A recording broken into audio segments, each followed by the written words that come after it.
Di desa kecil di India hiduplah sebuah keluarga sederhana. Sang ayah bernama Sipa memiliki warung kecil yang menyediakan makanan tradisional bernama idli, sebuah kue kukus lembut yang menjadi kebanggaan desa itu. Setiap hari Sipa selalu bangun pukul 3 pagi. Dia mandi berdoa lalu menyusuri jalan sepi di saat orang lain masih tidur. Namun setiap kali libur sekolah, sang putra Murugan selalu ikut menemaninya. Ia memperhatikan setiap gerak tangan ayahnya yang mengolah adonan dengan penuh ketelitian dan kasih. Sipa membuat idli dengan cara yang tidak berubah sejak dulu. Dia menggiling adonan menggunakan batu selama 2 jam penuh, lalu mengukusnya dengan api kayu. Dan hasilnya pun lembut, gurih, serta penuh aroma khas yang tidak bisa ditiru oleh siapapun. Setiap pukul 6 pagi kedai itu selalu ramai. Orang-orang datang dari berbagai penjuru desa hanya untuk menikmati sarapan idli buatan Sipa. Salah satunya adalah sahabat Sipa bernama Arun yang tidak pernah absen setiap pagi.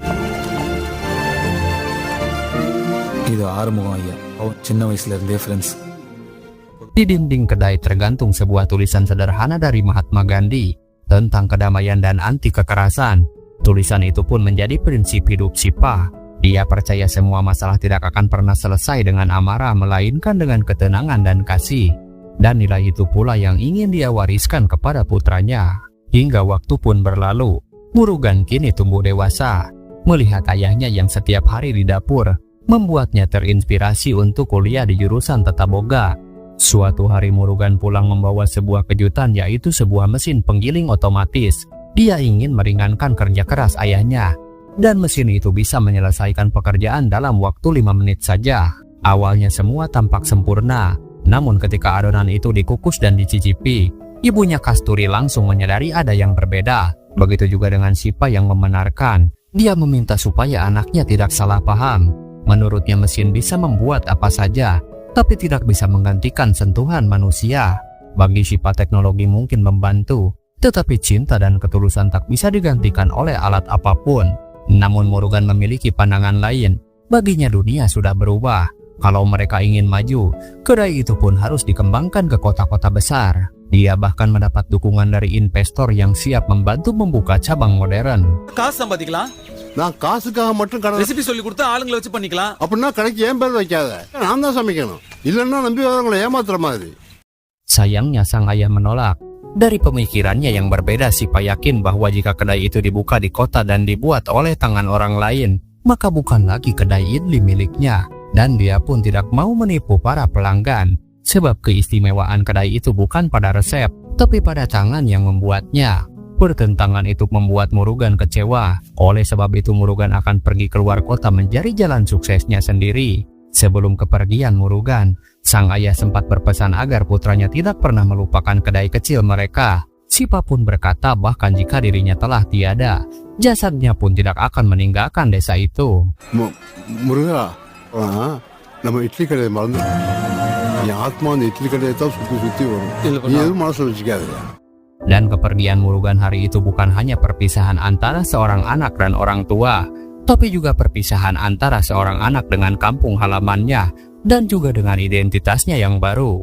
Lalu waktu pun berlalu, tahun demi tahun berjalan begitu cepat. Murugan kini hidup di negeri orang, jauh dari aroma kukusan idli yang dulu memenuhi pagi-pagi kecilnya. Kini dia menjabat sebagai manajer di sebuah hotel bintang 5 di Bangkok, Thailand. Bahkan dia sudah memiliki seorang calon istri bernama Mera, putri dari pemilik perusahaan tempatnya bekerja.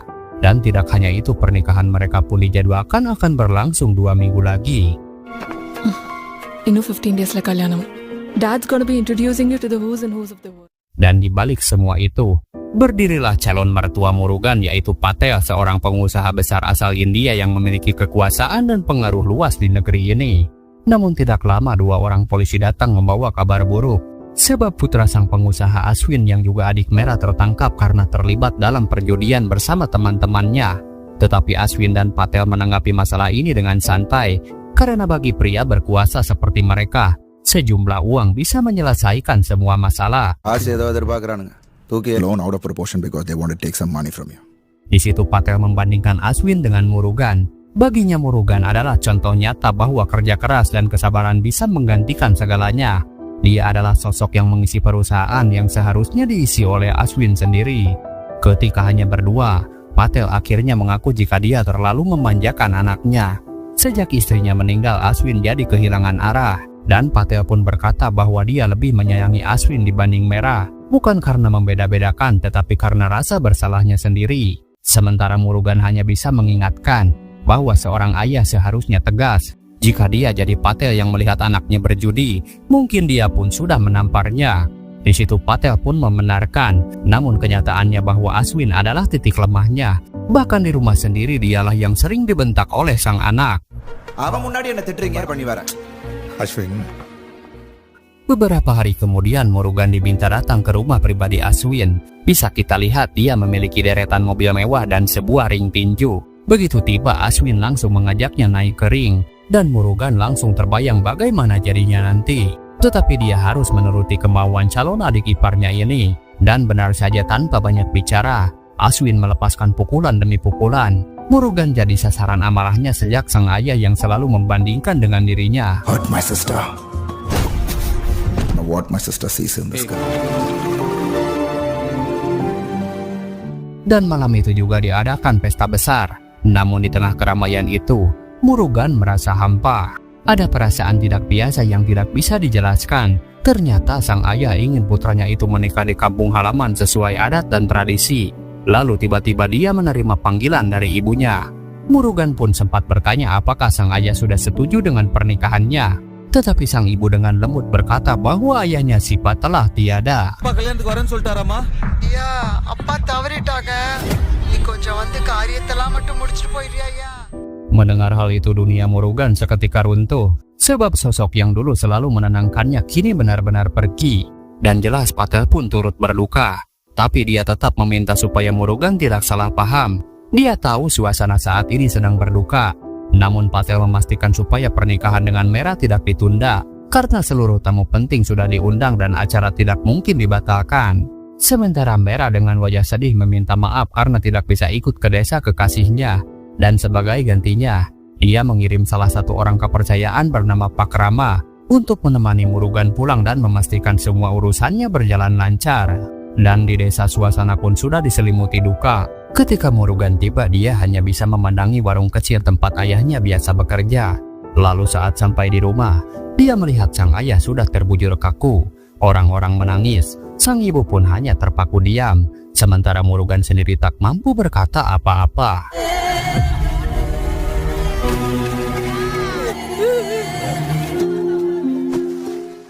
Tidak lama kemudian polisi setempat datang dan meminta agar pemakaman segera diselesaikan. Hingga iring-iringan duka pun bergerak menuju pemakaman, mengantar kepergian Sipa untuk selamanya. Di waktu yang sama Kasturi sang ibu sedang merawat seekor sapi yang baru saja melahirkan anak berwarna coklat. Seolah sapi itu menggantikan kepergian suaminya.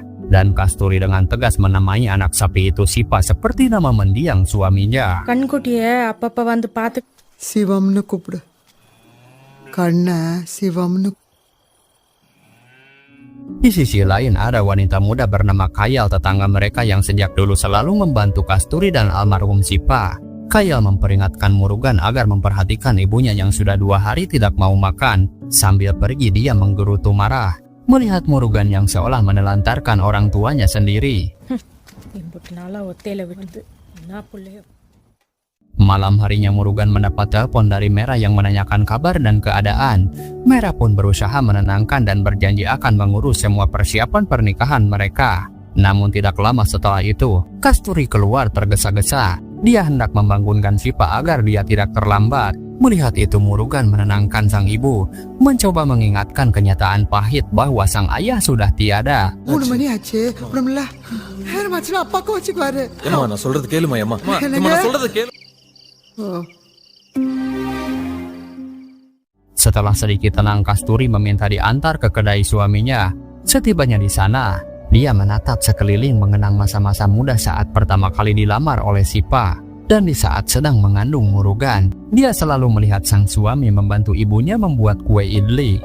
Dan batu giling ini jadi saksi bagaimana suami istri ini bekerja sama membangun kedai sederhana. Lalu berjualan kue itu resep dari sang ibu mertua.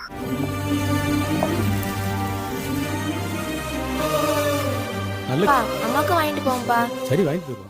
Dan saat akan pulang, Murugan mencoba memujuk sang ibu untuk ikut bersamanya agar tidak tinggal sendirian di desa. Namun Kasturi menolak sebab dirinya tidak sendirian, karena seluruh warga desa adalah keluarganya. Sementara itu Pak Rama yang kebetulan berasal dari desa tetangga menyempatkan untuk pulang. Suasana haru menyelimuti keluarganya. Istri dan anak-anaknya menyambutnya dengan tangis bahagia. Namun ibunya yang sudah berusia lebih dari 90 tahun tak lagi mengenalinya. Dia sudah pikun lupa siapa anaknya sendiri. Emma, யாருப்பா யாரு ராமராஜம்மா. எனக்கு ராம மகன் இருந்தா வெளியூர்ல வேலை செய்யறான் உனக்கு எந்த ஊரு Di keesokan paginya Murugan duduk termenung di depan rumah. Dan seperti biasa Kayal datang menjenguk Kasturi. Tetapi saat dia masuk ke dalam, dia histeris karena Kasturi tidak mau bangun. Dan rupanya dia telah tiada.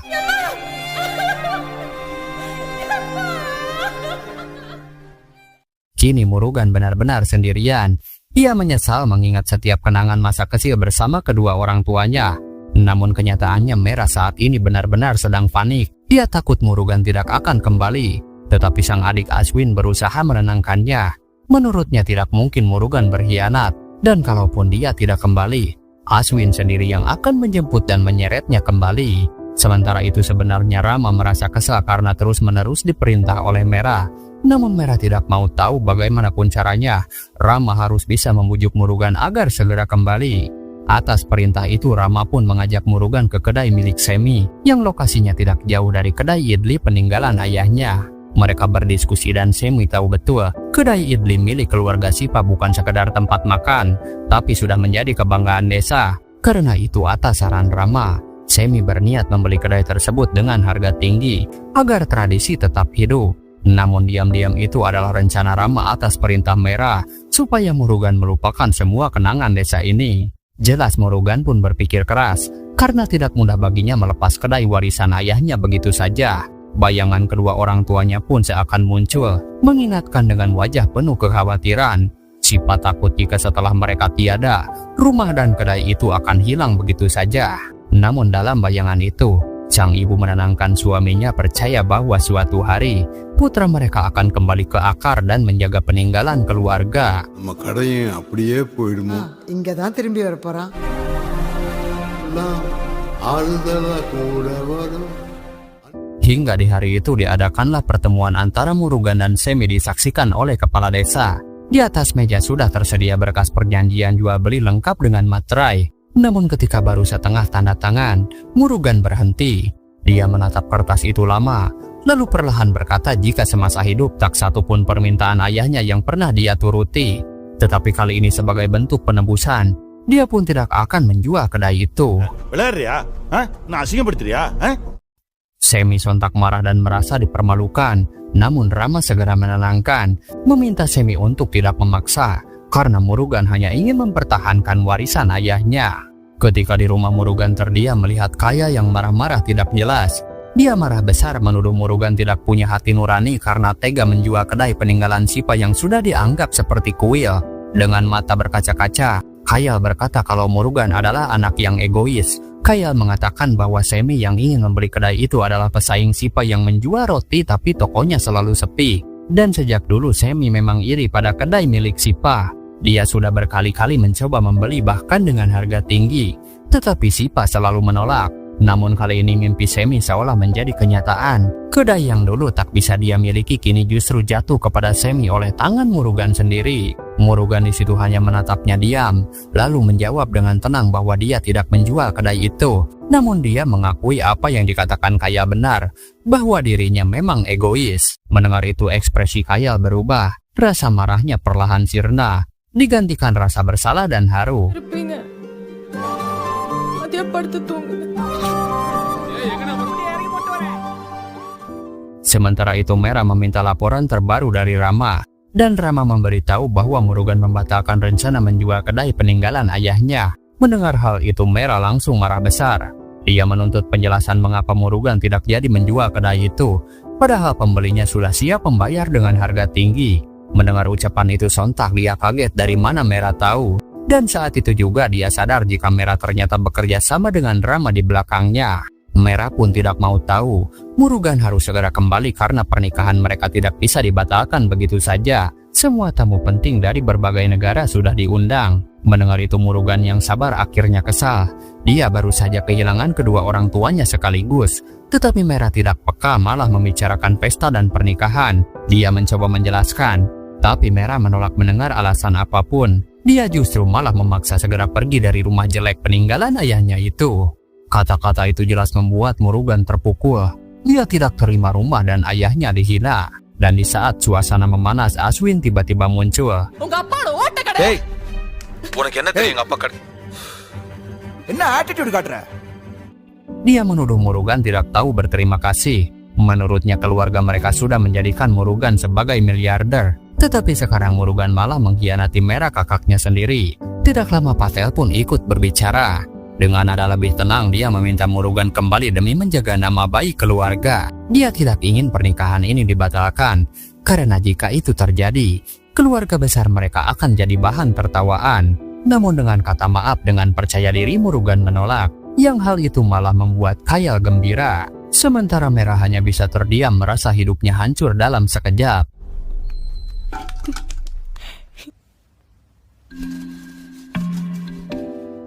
Tidak lama setelah itu Rama menemui Murugan dan meminta maaf.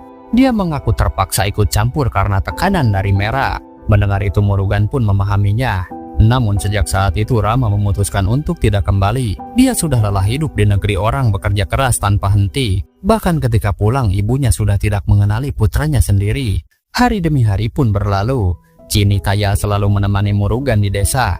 Meskipun anak sapi kecil yang dinamai Sipa itu masih belum mau disentuh olehnya. Rama pun bertanya siapa sebenarnya Kaya. Kenapa gadis itu begitu perhatian dan selalu bekerja keras membantu Murugan. Di situ Murugan pun menjelaskan bahwa Kayal adalah teman masa kecilnya. Bahkan dulu sempat menjadi kekasihnya saat mereka masih duduk di bangku SMP. Kayal jugalah yang selama ini menggantikan dirinya merawat kedua orang tuanya saat ia merantau. Hari itu Murugan berbelanja berbagai kebutuhan dapur. Namun setelah melihat bahan-bahan yang dibeli, dia pun langsung sadar jika Murugan akan kembali membuka kedai idli milik sang ayah. Rama pun ikut membantu, dan mereka pun mulai menata ulang kedai itu seperti dulu. Seperti kebiasaan mendiang Sipa, Murugan juga memasang alarm untuk bangun pukul 3 pagi. Setelah mandi dia berjalan menyusuri jalan sepi menuju kedai. Saat tiba di kedai, dia mulai menggiling adonan dengan batu seperti yang dilakukan ayahnya. Namun baru 5 menit saja, tangannya sudah terasa pegal luar biasa. Dia tidak menyangka betapa berat perjuangan ayahnya dulu. Tidak lama kemudian Kayal datang dan ikut membantu. Mereka pun bergantian menggiling adonan hingga akhirnya selesai setelah 2 jam penuh.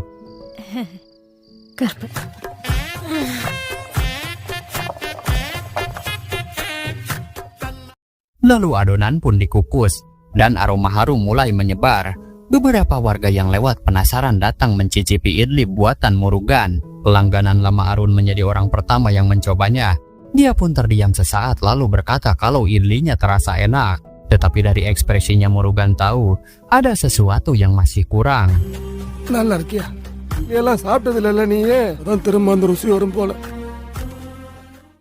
Kemudian di hari berikutnya mereka kembali mencoba.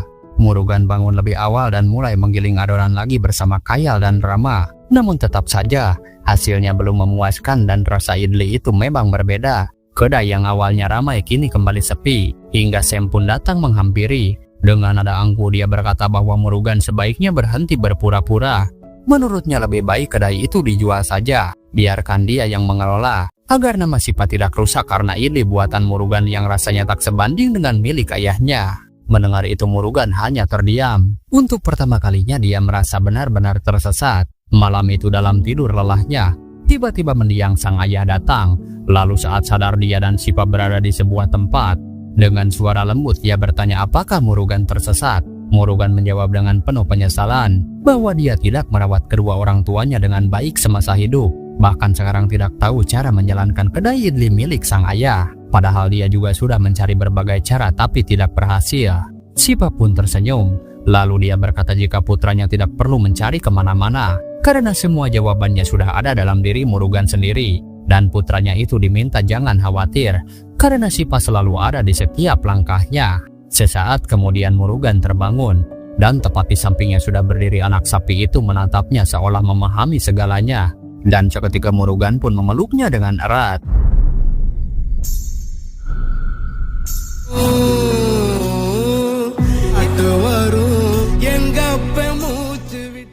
Saat itu dia pun sadar apa yang dimaksud sang ayah, sebab rasa itu datang dari hati, dari keikhlasan dan cinta yang tulus pada apa yang dikerjakan. Murugan pun kembali bangkit dengan mengikuti jejak sang ayah.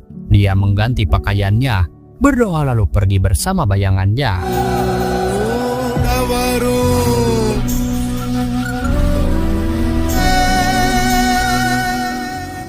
Melihat itu, Kaya dan Rama terkejut melihat Murugan yang berbeda, seolah mereka melihat Sipa di masa muda. Kali ini dia melakukan semuanya dengan hati yang tenang dan penuh rasa syukur. Dan saat adonan matang, dia menyajikannya kepada Arun. Begitu dia mencicipinya, mata Arun langsung berkaca-kaca. Dan kali ini dia benar-benar jujur, jika inilah rasa idli buatan Sipa yang sebenarnya.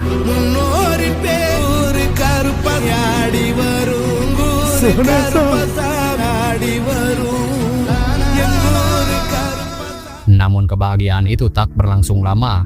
Sebuah mobil mewah berhenti di depan kedai, dan dari dalamnya keluar seseorang yang tak asing, yaitu Aswin. Hot. Kyle. Mengetahui suasana tidak baik, Murugan meminta Kaya untuk pulang lebih dulu. Aswin pun terkejut menganggap Murugan membatalkan pernikahan dengan kakaknya hanya demi sebuah gubuk reyot ini. Namun alasan kedatangannya bukan hanya itu, karena memang sejak awal Aswin tidak menyukai Murugan. Murugan pun mencoba menjelaskan dengan tenang, namun Aswin bertindak kasar. Di situ Murugan masih menahan diri, sampai akhirnya Aswin merusak papan nama kedai peninggalan ayahnya. Lalu melihat itu, Murugan tidak bisa lagi berdiam diri, dan Aswin sudah salah besar menyangka pria pendiam seperti Murugan tidak bisa berkelahi, hingga akhirnya Aswin terkapar tak berdaya, dan anak buahnya pun segera membawanya pergi.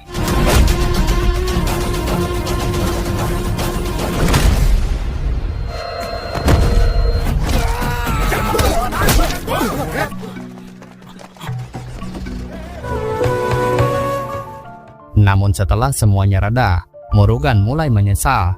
Dia teringat prinsip sang ayah bahwa kekerasan tidak akan pernah menyelesaikan masalah. Yang membuatnya semakin terpukul, tidak ada satupun warga desa yang membelanya. Sementara itu Patel yang sudah tahu kondisi Aswin langsung terbang ke India. Dan Aswin kini dirawat di rumah sakit terdekat dalam kondisi parah. Di rumah sakit itu pula Murugan datang dengan rasa bersalah dan penuh penyesalan. Dia meminta maaf. Dan bukankah Murugan sendiri tahu sifat Aswin seperti apa? Sebab dia tidak akan berhenti sebelum dendamnya terbalas. Dari situ Patel memperingatkan, sebelum Aswin sadar lebih baik Murugan pergi sejauh mungkin sebelum terlambat. Hari demi hari berlalu, dan perlahan kedai idli itu mulai ramai kembali. Rasa yang khas seperti dulu mulai kembali dikenal. Sementara kedai milik Semi justru semakin sepi. Murugan kini sadar selama ini dia terlalu menjauh dari warga desa. Dia pun mulai berbaur, menyapa dan membantu siapapun yang datang. Dulu dia berambisi mengejar uang dan kekayaan, dan meskipun semua itu pernah dia miliki, ternyata semua itu hanya membuatnya lelah. Dia sadar kebahagiaan sejati bukan berasal dari harta, tapi dari rasa syukur dan kedamaian hati. Dan ini semua berkat pelajaran dari sang ayah. Dan sebelum benar pulih, keluarga Patel memutuskan untuk tinggal di sebuah villa tak jauh dari desa. Di tempat lain, Semi juga menyimpan dendam yang sama. Dia merasa Murugan telah merebut pelanggannya, bahkan merebut Kayal dari dirinya. Lalu saat Murugan akan pulang bersama anak sapinya Sipa, dia merasa ada sesuatu yang tidak beres. Dia menyuruh Sipa pulang lebih dulu. Sementara dirinya segera menghubungi Rama meminta agar mengirim 10 pria desa ke tempat ini.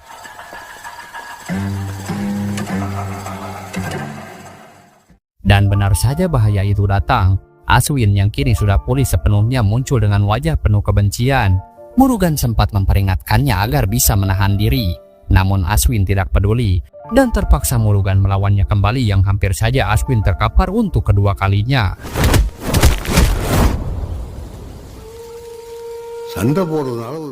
Tetapi tiba-tiba dia teringat kembali nasihat sang ayah. Jika kekerasan tidak akan pernah menyelesaikan apapun, kali ini Murugan memilih untuk mengalah. Membiarkan Aswin melampiaskan amarahnya tanpa membalas sedikit pun. Dan dalam amarah yang membara dia pun mengeluarkan senjata. Tetapi sebelum sempat melakukan sesuatu, warga desa pun keburu datang. dan dia segera memilih pergi sambil membawa Murugan yang sudah tidak berdaya. Sementara itu Rama dan warga desa tiba di lokasi. Mereka pun tidak menemukan Murugan di sana.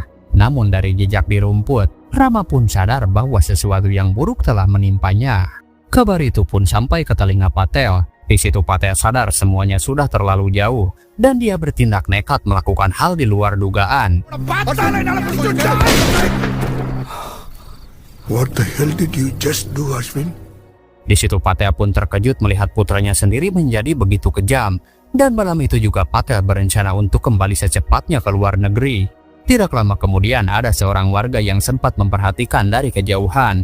Lalu dia segera melapor mengatakan bahwa dia melihat iring-iringan mobil yang membawa Murugan pergi. Dan atas informasi darinya, Murugan akhirnya ditemukan di danau setelah dibuang begitu saja ke dalam air. Dan segera dia pun dibawa ke rumah sakit terdekat. Tidak lama kemudian, Rama menerima kabar keberadaan Mera di kuil. Dia pun segera menyusul dan menemuinya. Di situ Mera sempat marah karena Rama tidak kembali. Tapi sebelum berbincang lebih jauh, dia mengajaknya mampir ke rumah sebentar.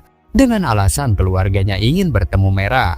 Sementara itu berita tentang penculikan Murugan sudah menyebar ke seluruh desa. Polisi yang datang mencoba menenangkan mereka. Namun warga tidak mau pergi sebelum tahu keadaan Murugan. Polisi desa yang mendapat tekanan dari atasannya diminta untuk menyebut kejadian itu sebagai serangan acak oleh sekelompok preman. Namun mereka sebenarnya tahu, warga desa telah melihat sendiri mobil keluarga Patel yang membawa Murugan. Dan si polisi sadar jika keluarga Patel adalah pelakunya.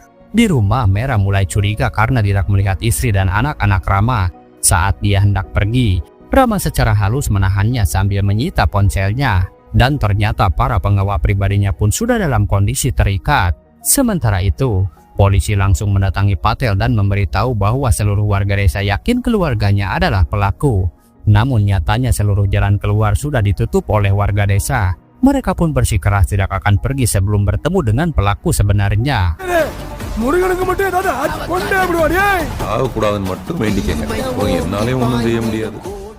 Tidak lama kabar baik datang. Murugan ternyata masih hidup. Dan di rumah sakit Kaya terus menemani Murugan hingga akhirnya dia sadar. Tidak lama kemudian polisi bersama kepala desa datang untuk menanyakan siapa pelaku penembakan itu.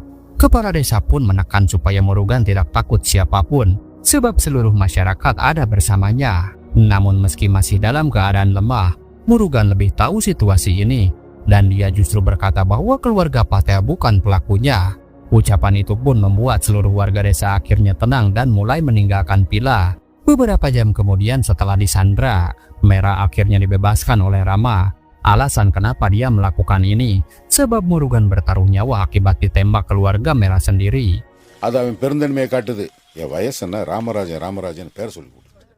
Untungnya dia selamat dan dia tidak mengatakan yang sebenarnya.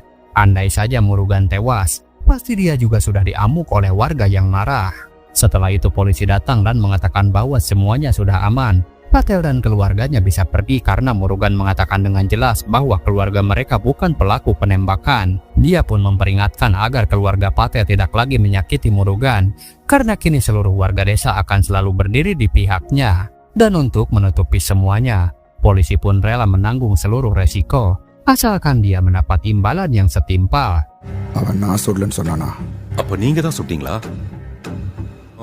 நான் தான் சார் கொஞ்சம் அதிகமா ரிஸ்க் ஸ்ட்ராங்கா பண்ணணும் sir. Nacha, are you okay? Tidak lama kemudian Mera datang dengan wajah khawatir. Dia meminta kejelasan dari ayahnya. Apakah benar keluarganya telah menembak Murugan? Dia pun tidak ingin dicap sebagai keluarga jahat. Apalagi tadi dia sempat disandra oleh Rama dan hampir dihabisi. Patel pun dengan tenang menyembunyikan semua kebenaran, meyakinkan putrinya bahwa keluarga mereka tidak bersalah. Namun di sisi lain Ashwin justru semakin marah. Dia tidak terima ada orang yang berani mengancam Mera. Melihat kemarahan anaknya, Patel pun mulai heran. Apalagi yang ingin dilakukan Ashwin. Dia kembali menegur putranya, membandingkan Murugan yang rela mati demi kedai rayot peninggalan ayahnya. Sementara Ashwin yang sudah diberi kerajaan besar malah tidak pernah memberi kontribusi sama sekali. Perkataan itu membuat Ashwin emosi. Dengan nada tinggi dia mengatakan bahwa jika perusahaan lebih penting dari dirinya, maka biarlah ayahnya pergi sendiri dan dia akan tetap tinggal di sini. Sementara itu Murugan akhirnya pulang ke desa. Saat itulah Murugan benar-benar mengerti apa yang dikatakan mendiang ibunya. jika hidup di desa memang tidak pernah sendirian, karena semua masyarakat adalah keluarga. அத்தனை சொந்த பந்தமையா ஆனா இதான் நடந்துக்கு இருக்காத்தா நல்லா கையை போட்டுக்கிட்டு போறா. Namun karena terlalu sering berduaan, warga pun mulai bergosip tentang kedekatan mereka. Ibunya pun merasa malu dan menegur anaknya. Dari situ Murugan mengerti, kalau ibunya mengizinkan dan Kayal setuju, maka dia pun siap menikahinya. Mendengar hal itu Kayal tersenyum bahagia. Ibunya pun sempat menolak, namun saat perjalanan pulang, dia akhirnya luluh dan setuju dengan niat baik Murugan.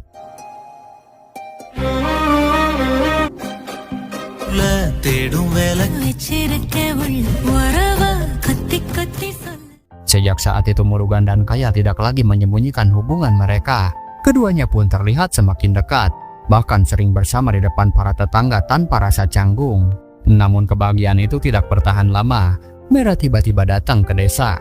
Dia ingin tahu kebenaran soal penembakan yang terjadi pada Murugan. Tetapi bagi Murugan pertanyaan itu tidak lagi penting. Mera juga bertanya soal pernikahan mereka yang batal. Namun Murugan menjawab dengan tenang, jika seandainya ayah Mera yang meninggal, apakah Mera akan lebih sibuk memikirkan status media sosial dan rasa malu, atau akan berani membatalkan pernikahan? Tetapi apapun yang sudah terjadi, Murugan tetap meminta maaf jika semua ini membuat Mera terluka. Mendengar kata-kata itu, Mera akhirnya sadar bahwa kehidupan Murugan memang bukan di dunia mereka. Dia pun meminta maaf dan memutuskan untuk berpisah. You take care, okay? Bye. Namun di sisi lain Aswin masih belum bisa menerima kenyataan, dan dengan ego yang sama, Aswin bersumpah akan menghancurkan Murugan. Patel yang tak tega melihat penderitaan putranya hanya bisa menuruti. Dia tahu melawan orang seperti Murugan yang tidak punya harta, tidak punya ambisi, dan tidak takut mati bukanlah hal mudah. Lalu di keesokan harinya keluarga kaya ini mendatangi si polisi, sekedar ingin tahu apakah kedai milik Murugan berdiri di atas tanah resmi atau tidak. Dan polisi pun menjelaskan bahwa sebagian besar warung dan kedai di desa itu tidak memiliki izin resmi. Dengan uang yang bisa berbicara 1000 bahasa, dia pun menyewa polisi agar kedai idli Murugan digusur dengan alasan tidak memiliki surat-surat. Sementara di sisi lain Semi datang ke rumah Kayal dengan niat melamarnya. Dan kalau bukan sekarang, siapa lagi yang mau menikahinya? Namun ibunya dan Kayal kompak menolak. Sang ibu berkata bahwa dia hanya akan menikahkan anaknya dengan Murugan, karena Murugan bukan orang asing, melainkan darah daging dari desa ini. Mendengar penolakan itu, bisa kita lihat Semi sangat kecewa dengan hati yang penuh amarah. Setelah menerima uang suap, polisi itu mulai bergerak diam-diam. Dia mengamati kedai idli milik Murugan, lalu menyewa pegawai di kantor BPN agar semua urusan surat menyurat bisa diselesaikan dengan cepat. Dan apa yang terjadi? Hari itu pun semuanya tampak berjalan normal seperti biasa. Tidak lama polisi memberi kabar kepada Aswin bahwa semua urusan sudah beres, kedai Murugan aman, dan ternyata memiliki surat resmi. Di situ Aswin merasa telah ditipu dan marah karena uangnya seolah terbuang sia-sia. Namun polisi balik mengancam. Dia berkata bahwa dirinya tahu rahasia besar tentang penembakan Murugan, dan jika Aswin berani membuat masalah lagi, maka dia pun tidak akan pernah bisa keluar dari desa ini. காசை வாங்கிட்டு இந்த இடத்துல தான் சார் போட்டு புதைச்சி வச்சிருக்கேன். தான் சுட்டிங்கன்னு சின்னதா ஒரு கேஸ் இருக்கு, போக முடியாது சார், பாத்துக்குங்க. Dan ternyata polisi itu punya alasan tersendiri. Dia masih mengingat masa kecilnya. Ketika dulu sering makan idli bersama ayahnya di kedai milik Sipa, dia pun punya cita-cita menjadi polisi. Mendengar itu Sipa turut bahagia. Bahkan demi mendukungnya, dia tidak mau menerima bayaran sepeser pun. Dan tidak mungkin kini dia menghancurkan tempat yang begitu berarti dalam hidupnya. ஊரை விட்டு கொடுத்துருவாங்களா? கொடுத்த காசுல தான் அந்த கடைக்கு நான் பேப்பரே ரெடி பண்ணேன். Sementara di sisi lain amarah Semi mulai memuncak. Dia merasa dipermalukan dan kini berniat melakukan sesuatu yang kejam. Sedangkan di tempat lain Murugan dan Kayal sibuk menyiapkan pernikahan mereka. Lalu di lain tempat Aswin akhirnya sadar dan meminta ayahnya agar mereka segera pulang. Mendengar hal itu jelas Patel bahagia karena merasa anaknya telah berubah. Namun di saat bersamaan, Semi telah tiba di rumah Murugan. Dia pun ingin melampiaskan dendam, tapi rumah itu kosong. Bersamaan si anak sapi yang berusaha mengusir Semi agar pergi. Tetapi Semi yang sudah dikuasai amarah justru akan bertindak brutal. Untungnya Murugan tiba tepat waktu dan langsung menghajarnya. போய் பாரு ஏய் ஏன்டா அவனை போட்டு Di sisi lain Aswin melihat kesempatan. Dia datang sendirian ke kedai Murugan dan berniat membakarnya. Kebetulan di sana ada Rama yang sempat mencoba menghentikan, tetapi Aswin keras kepala hingga api pun menyebar luas.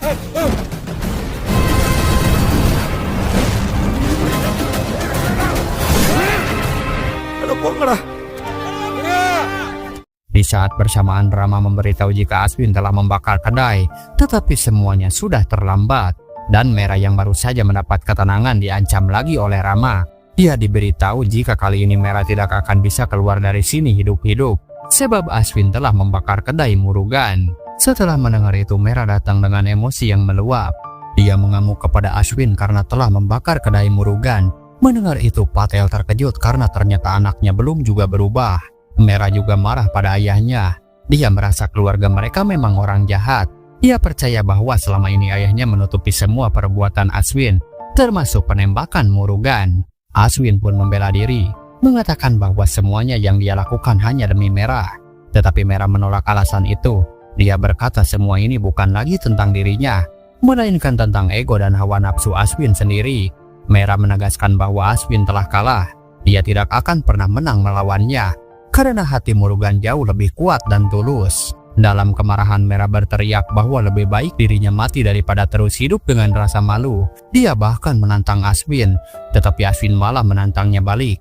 Melihat ini akhirnya Patel murka, dan untuk pertama kalinya dia menampar Aswin di depan semua orang. Dia pun menyesal tidak melakukan hal ini sejak dulu. அப்பா வருஷத்துக்கு முன்னாடி செஞ்சிருக்கணும். எங்களை மன்னிச்சிரு. என்ன பண்ணணும்னு மட்டும் சொல்லு. Sementara itu Murugan dan Kayal hanya bisa berdiri terpaku menatap kedai yang kini tinggal abu. Kayal pun meminta Murugan membalas dendam, tetapi pandangan Murugan berhenti pada tulisan di dinding yang masih utuh, yaitu pesan sang ayah jika kekerasan tidak akan pernah menyelesaikan masalah. Dia berkata bahwa yang terbakar hanyalah dinding dari semen dan atap dari jerami. Semuanya pun bisa dibangun kembali. Tetapi lihatlah batu giling di tengah kedai itu masih utuh tak tergoyahkan. Dan itulah kedai Idli yang sebenarnya. Dia memilih untuk bangkit kembali, membangun kedainya dari awal. Baginya kedai Idli itu bukan sekadar tempat makan, tetapi wujud cinta dan perjuangan ayah serta ibunya. Beberapa waktu kemudian kedai itu berdiri kembali seperti semula, hingga datanglah rombongan mobil mewah yang sudah pasti itu Patel, Aswin, dan Merah. Patel dengan rendah hati meminta maaf dan memaksa Aswin melakukan hal yang sama. Dari situ mereka saling tatap. Teringat bagaimana Aswin membakar kedainya. Begitu juga Aswin yang sebenarnya masih dengan egonya. Tetapi pada akhirnya dia pun luluh dan minta maaf. Dan sebelum pergi, Murugan meminta mereka mampir sekadar mencicipi idli buatannya. Di dalam Merah bercanda bahwa Murugan terlalu baik karena memaafkan Aswin begitu saja. Dia pun menyarankan agar Murugan memberi sedikit hukuman. Tetapi dia menolak karena telah berdamai. Namun Patel mendukung ide itu. Dia akan merasa lega jika Murugan memberinya hukuman. ஒரு அடி போட்டா நல்லா தான் இருக்கு. சரி. Yang pada akhirnya Aswin dihukum untuk menggiling adonan agar tahu rasanya bekerja keras dari bawah. Aswin pun terlihat kelelahan, dan daripada harus menggiling adonan lebih baik dia ditampar saja. இங்க பாரு மீரா சொன்ன மாதிரி என்ன ஒரு அது எப்படி இதான் பண்ணி Kini Murugan hidup damai bersama Kayal. Sambil ngopi depan kedai dia merasa bahwa arwah sang ayah turut hadir dan ikut berbahagia. Dan film pun berakhir dengan pesan bahwa kebaikan, ketulusan, dan kerja keras akan selalu menang melawan dendam dan keserakahan. Terima kasih sudah menonton sampai akhir. Sampai jumpa di alur cerita film selanjutnya.